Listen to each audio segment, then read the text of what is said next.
Hi, Liz Daly here, and I am going to give you a few tips on how to work the Kitchener stitch.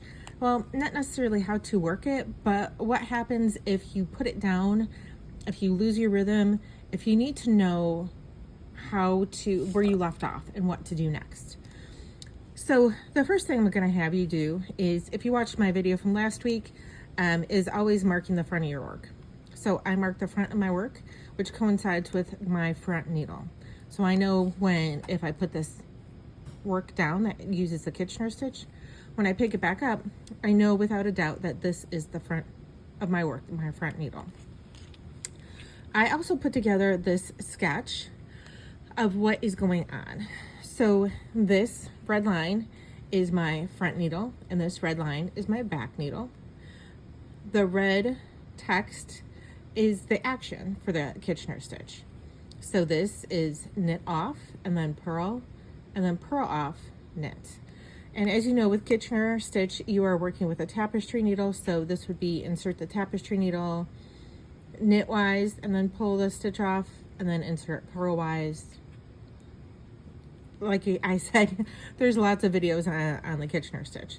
But what I haven't found is videos with tips on what to do if you set your work down, or life happens, or like I said, if you lose your rhythm when you're doing it.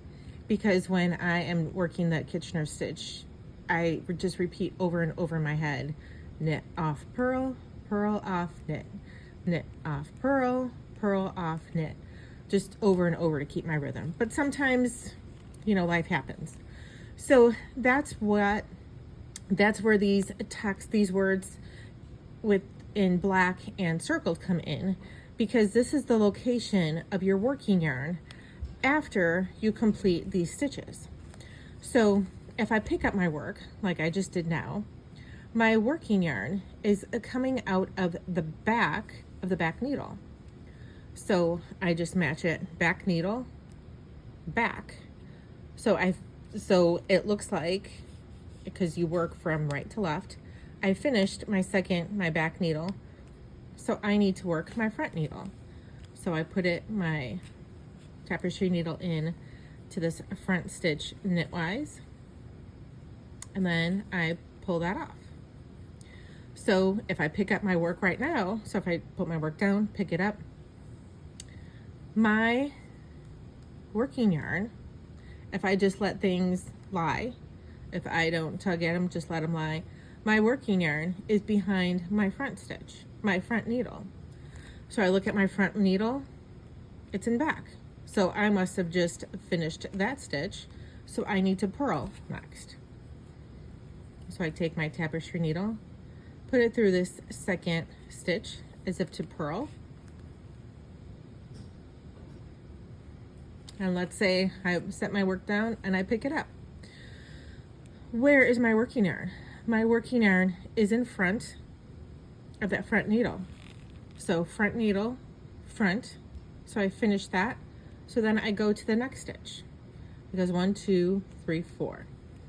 So I go to the back stitch, and I need to purl off, put my tapestry needle through purlwise, slip that stitch off,